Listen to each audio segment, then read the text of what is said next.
Every money teaching Neville Goddard ever gave. In one video, Neville Goddard taught that the money you have been chasing outside was never missing from your bank account. It was missing from your imagination. And once you see that, you can never again look at a dollar bill the same way. There is a verse in Deuteronomy that most people read as a promise about luck.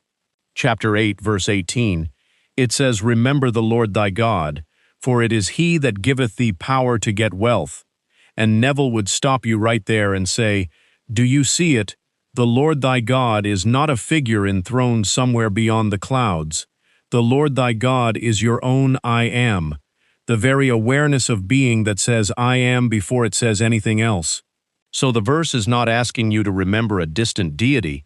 It is asking you to remember your own imagination as the power that gets wealth, not the job, not the economy, not the boss who signs the check. Your imagination. And here is the part that stings a little.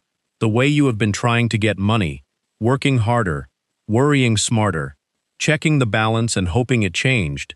That whole approach quietly assumes lack while it begs for abundance. And an assumption that contradicts itself cannot bear fruit. So before we go any further, know that you are not the only one who has done this. Almost everyone has. And tonight that pattern gets interrupted. Say it with me. I am wealthy now. Money moves toward me easily. Imagination creates my reality. Again, I am wealthy now. Money moves toward me easily. Imagination creates my reality. If something in you just went quiet when you said that, if some old, tired part of you finally exhaled, then type the words "it's done" in the comments below. Let those 2 words be your seal on what we are about to build together. Not a wish, a decision. The first key is this. Wealth is not something you acquire, it is a state you enter. And you already move between states all day without noticing. You wake up in the state of rest. You move into the state of hurry. You slip into the state of irritation when traffic slows you down. And none of those states are you. They are rooms you walk through. Neville taught that the poor man and the rich man are not 2 different people. They are the same imagination occupying 2 different rooms. So when you say, "I am poor," or "I am always broke," or "money is hard for me," you are not describing a fact. You are furnishing a room and then moving into it and locking the door behind you. Think of a man named in no particular way. He wakes, he reaches for his phone before his feet even touch the floor. He opens the banking app, he sees a number, his jaw tightens, and without a single word spoken aloud, he has just walked into a room and shut the door. By the time he pours his coffee, he has already rehearsed 3 sentences about how tight things are. By the time he leaves for work, he has decided, quietly, without ever calling it a decision, that today is another day of scraping by. And here is the part he never notices. Nothing outside him made him do that. No bank teller followed him into the shower to remind him he was poor. He furnished that room himself, with his own imagination, and then walked in and called it honesty. Neville would say, that is not honesty. That is habit, mistaken for fact. This week, notice the small sentence you say about money without even thinking. Maybe it is "I can never save anything." Maybe it is "money slips through my fingers."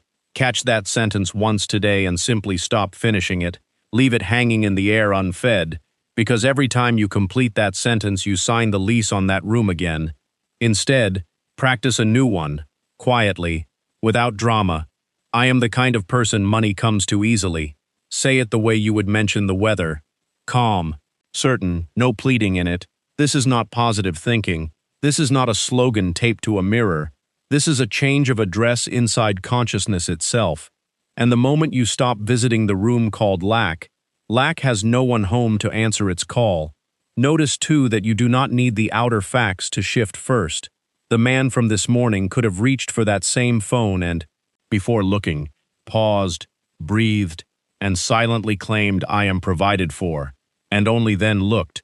The number might read the same, but the room he stood in while reading it would already be a different room. That is the whole secret hiding inside this first key.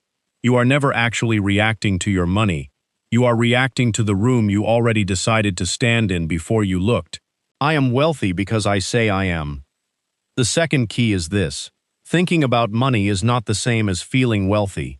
You can think about abundance all day long in a state of anxious lack, and produce nothing but more anxious lack. Because Neville taught that feeling is the secret, not thinking, feeling. The emotional tone you carry is the actual substance that imagination shapes into circumstance. Thought is only the outline. Feeling is the color that gets poured into it and made real. So ask yourself honestly, when you think about money, what do you actually feel? Is it tightness? Is it a small flinch behind the ribs? Is it the quiet dread of opening an app? That felt sense is the real prayer you are praying, far louder than any words you could ever recite in a mirror. Think of it this way, words are the thermometer. They only report a temperature that already exists. But feeling is the thermostat. It sets the temperature the whole room must eventually rise or fall to meet. Most people spend their whole lives adjusting the thermometer, choosing brighter words, louder affirmations, while the thermostat of feeling underneath stays fixed on lack. And nothing changes because nothing was ever asked to change at the level where change actually happens. Here is a simple everyday picture. Imagine two people each looking at the exact same unpaid bill on the exact same kitchen table.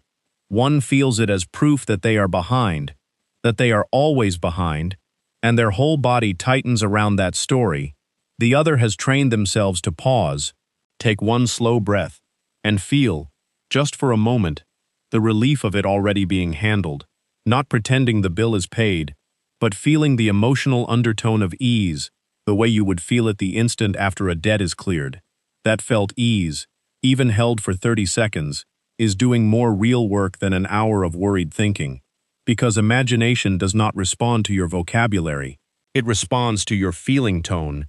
Consider the woman driving to work, gripping the wheel, reciting "I am wealthy" under her breath, while her stomach is knotted about the toll she cannot quite afford. The words leave her lips, but the feeling underneath them is still lack. And Neville would say gently, the words changed nothing, because it was never the words doing the work. It was always the feeling riding beneath them. Now picture a second everyday moment. A man sits down to renew his car insurance. The quote appears on the screen, and before he even reads the number, his shoulders rise toward his ears. His jaw sets. Some old familiar bracing moves through him automatically. That bracing is not caused by the number. The number is neutral. The bracing is a feeling he brought with him before he ever opened the page, so he clicks pay while feeling poor, and the transaction completes while poor is the state receiving it. Now imagine him a few months later. Same policy, same rough price range, but this time he pauses before clicking, feels for a moment the steadiness of someone for whom this payment is simply easy, unremarkable. Handled, the same number appears, but it lands in an entirely different inner room. This is the whole hidden mechanism of this second key. The outer figures barely matter. What matters endlessly is the room you are feeling from when you meet them. So the real practice is not better vocabulary. It is a different emotional posture entirely. You can even test this in the grocery line. Watch your body as the total appears on the screen.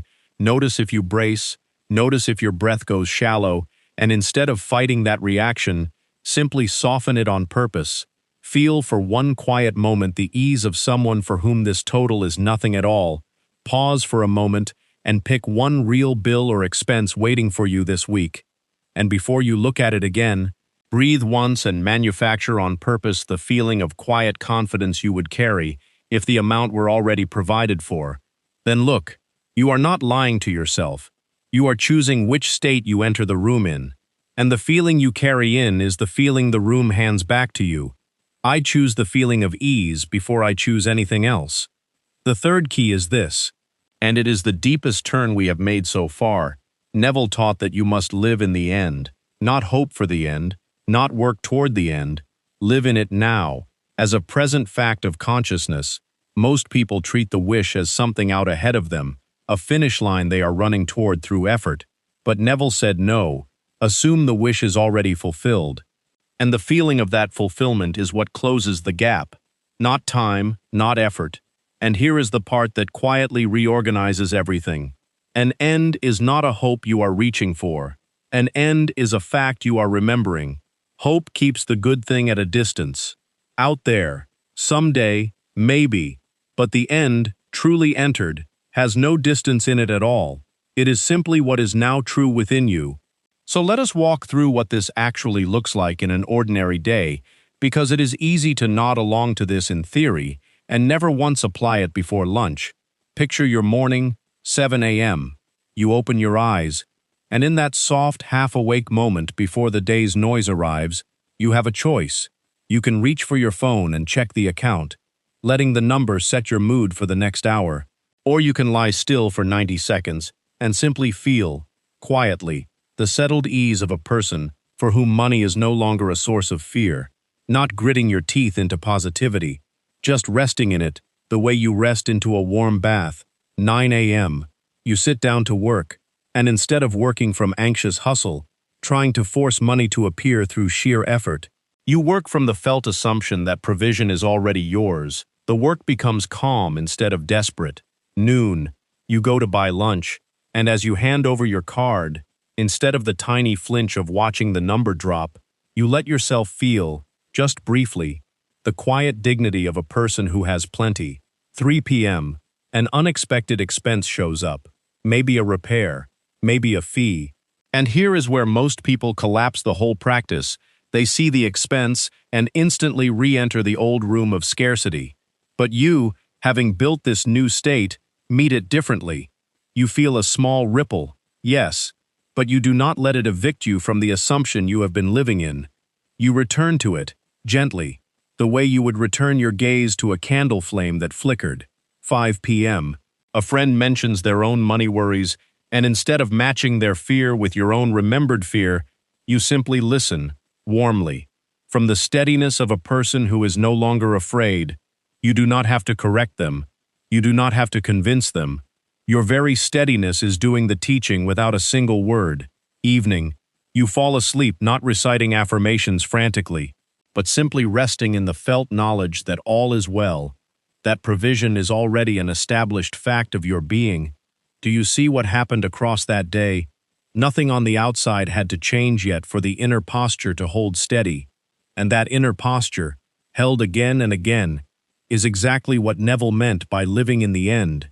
Now here is where most people ask the honest question. They say, but nothing outward moved, so how do I know this is real and not pretending?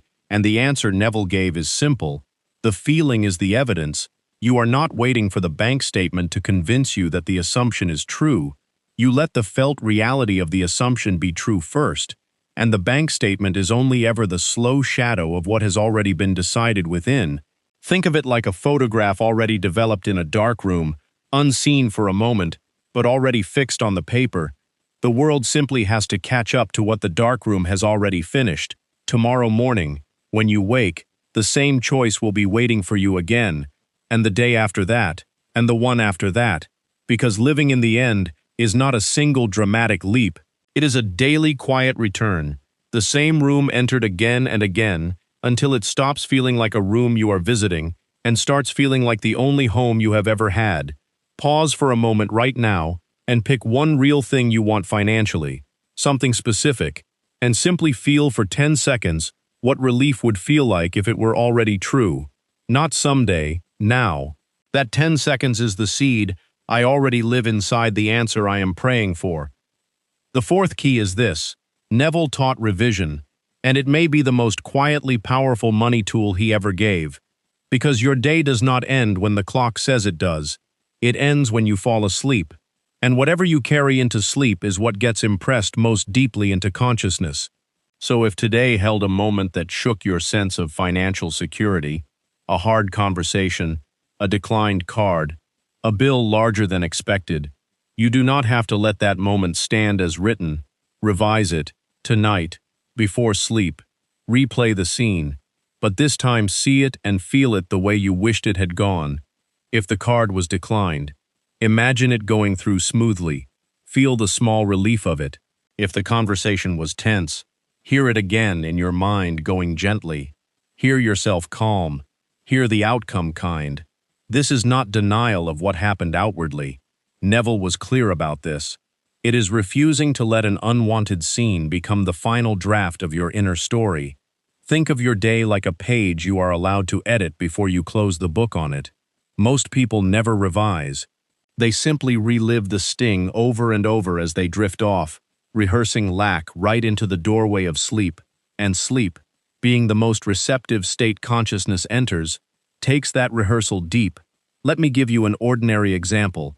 A man works retail all day, and at 4 in the afternoon his manager passes him over for a promotion he had quietly been counting on. He feels the heat rise in his chest, the tightening, the old familiar story that he has always overlooked. If he carries that scene untouched into the evening, replaying the manager's face, replaying his own small humiliation, he is not simply remembering the day, he is rehearsing next month's paycheck. But suppose instead, that night, lying still in the dark, he gently returns to the scene, and this time he sees his manager's face soften, he hears different words spoken, he feels the quiet dignity of being recognized. He does not need to believe it happened outwardly. He only needs to feel it inwardly, until the sting loosens its grip. That felt revision, held for even a few honest minutes, becomes the new impression that his imagination carries forward. This is not wishful pretending. It is choosing which version of today becomes the seed for tomorrow, because Neville taught that the imagination does not store facts, it stores feelings, and whichever feeling you fall asleep in is the one that gets planted deepest. So tonight, try this. Before you close your eyes, ask yourself, is there a money moment from today I would like to live differently? Find it, however small. A tense email, a glance at a shrinking balance, a comment that stung, and rewrite it in feeling, not in words alone, in feeling, until the discomfort softens and something quieter takes its place.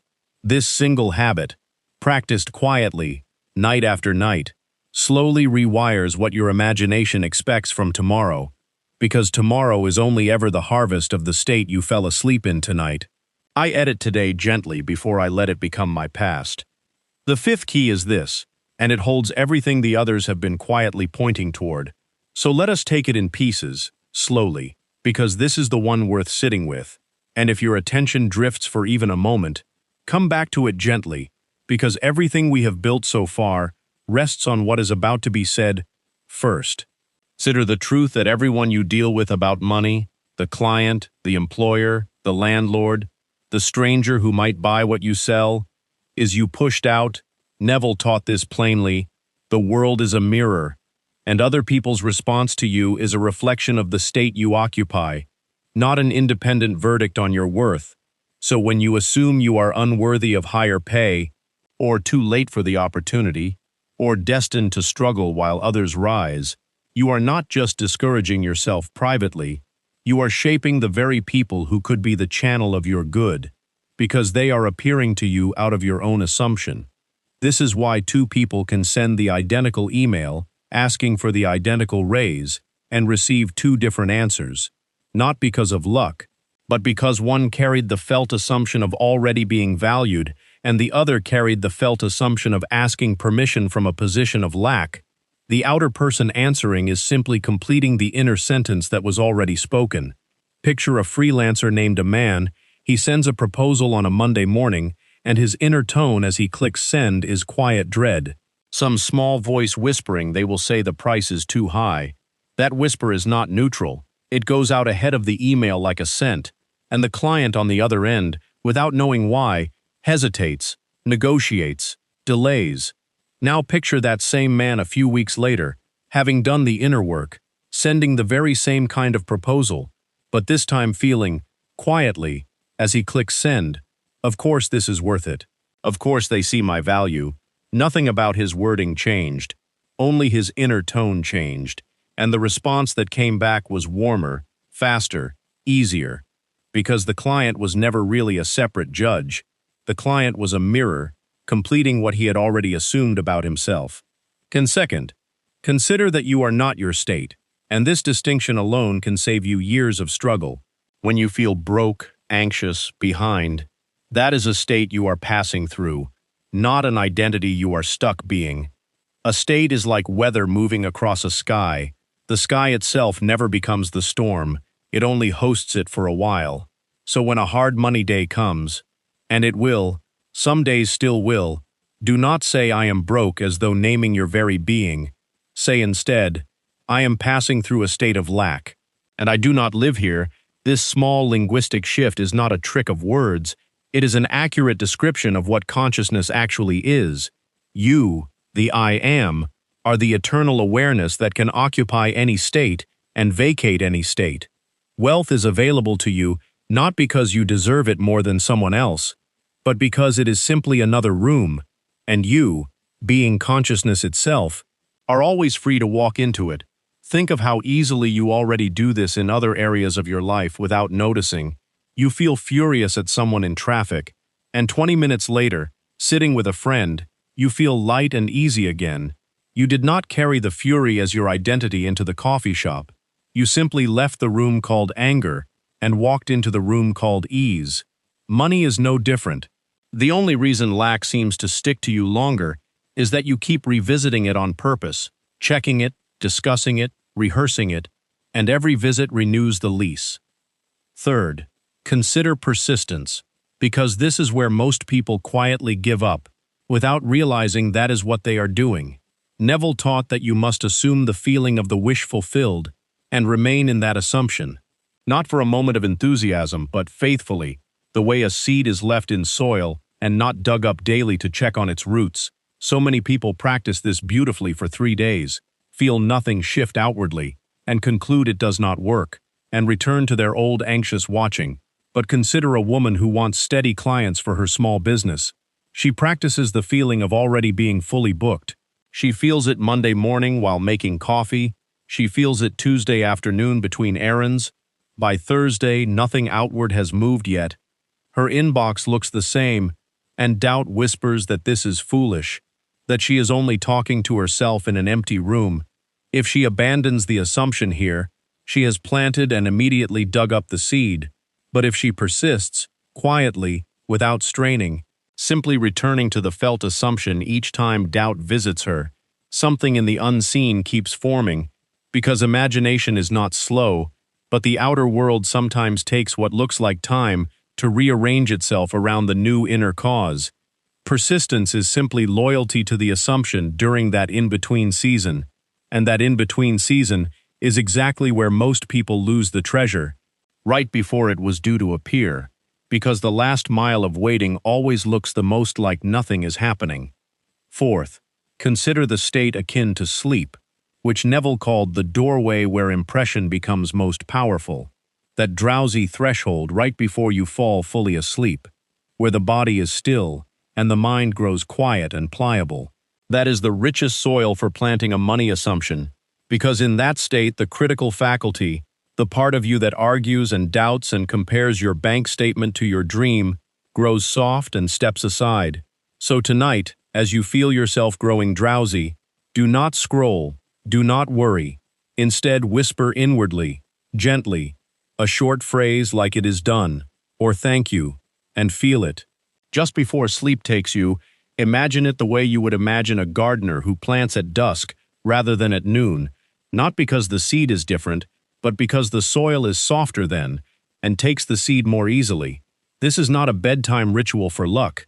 It is a precise use of the most receptive state consciousness ever offers you. A few honest seconds here outweigh an hour of daytime effort. And unlike the daytime, where the world keeps interrupting you with numbers and notifications, the drowsy edge of sleep belongs entirely to you. No one can reach you there. No bill can argue with you there. It is the one room in your whole day that is completely private and completely yours to furnish however you choose. So hold all 4 of these together for a moment. Everyone around your money situation is you pushed out. You yourself are not the lack you have been feeling. Persistence is simply loyalty to the assumption while the unseen rearranges itself. And the drowsy edge of sleep is the doorway where all of this gets sealed most deeply. This is the peak of the whole teaching. Everything before it was preparation, and everything after it is simply living from it. I persist gently in the state I have chosen, and it becomes my life. The 6th key is this, and it is the gentlest one. So let it land softly. Neville taught that you are not building wealth from nothing. You are remembering a wholeness that was never actually absent. The I am within you lacks nothing, because it is the very imagination from which all supply comes. So this final key is simply permission to stop straining. You do not have to force the feeling of abundance through gritted teeth. You do not have to perform confidence you cannot feel. You only have to relax. The way you relax into a chair you already know will hold you, and rest in the quiet, knowing that provision has always been the nature of the one you truly are. Picture an old stone well behind a house that has stood empty for years. The family who lives there hauls water in buckets from town every single day, tired, resentful, certain that water is scarce and far away, until one afternoon someone finally clears the leaves and dust from that old well, and finds it full, clear, cold, untouched the whole time. Nothing was created that day. Nothing was earned. The water did not arrive because of effort. It was simply uncovered. And this is closer to the truth of your own supply than any story of chasing money ever was. The striving you have done, the hustling, the anxious checking, none of it was wrong exactly. It was simply unnecessary, because underneath it, quietly, the fullness was already there the entire time, waiting only to be remembered rather than manufactured. Think of a single flame steady in a window on a dark night. It does not fight the darkness. It does not shout at it. It does not work harder when the night grows longer. It simply stays lit, small, unhurried, certain of itself, and the dark simply cannot remain where that flame is. That is what your assumption of wealth is meant to feel like in the end. Not a battle against lack, not a performance for anyone watching, just a steady small light that lack cannot occupy the same space as. So this week, whenever money crosses your mind, let your first inward gesture be a soft exhale rather than a tightening. Let it be ease before it is effort. Let it be remembering before it is reaching. And if you notice yourself straining again, forcing the words, gripping the affirmation like a rope, simply stop, breathe, and return to the well that was full before you ever picked up a bucket. Because every money teaching Neville Goddard ever gave, every single one of them, keeps returning to this one quiet center. Imagination is the only power there ever was, and it has been fully yours, unclaimed but yours, the whole time. I already have everything I have been asking for. Here is the whole picture. Wealth is not something you chase. It is a state you enter. Feeling is not decoration on top of thought. It is the actual secret that shapes it. Living in the end is not waiting for proof. It is resting inside the fact before the world catches up. Revision is not denial. It is editing today gently before it becomes tomorrow's cause. Everyone around your money story is you pushed out, wearing a different face, and the state akin to sleep is the quiet door where all of it gets sealed. And underneath every one of these, one single recognition. They were never 6 separate teachings. They were 6 turns of the same key, and that key is simply this. Your own imagination, gently assumed and faithfully held, is the power that gets wealth. If you want to stop practicing this only when you remember to, and instead build it as a daily rhythm, the 21-day reality shift was built for exactly that. 21 days of guided practice in living in the end, feeling the wish fulfilled, and falling asleep in the state of the answer already given. It is gentle. It is simple. It fits into a real life. It comes with a full refund if it is not right for you, and the link is in the description below. Say it with me one final time. I am wealthy now. Money moves toward me easily. Imagination creates my reality. Every money teaching Neville Goddard ever gave was always pointing here, back to the one who was speaking I am the whole time. And that one has always been you.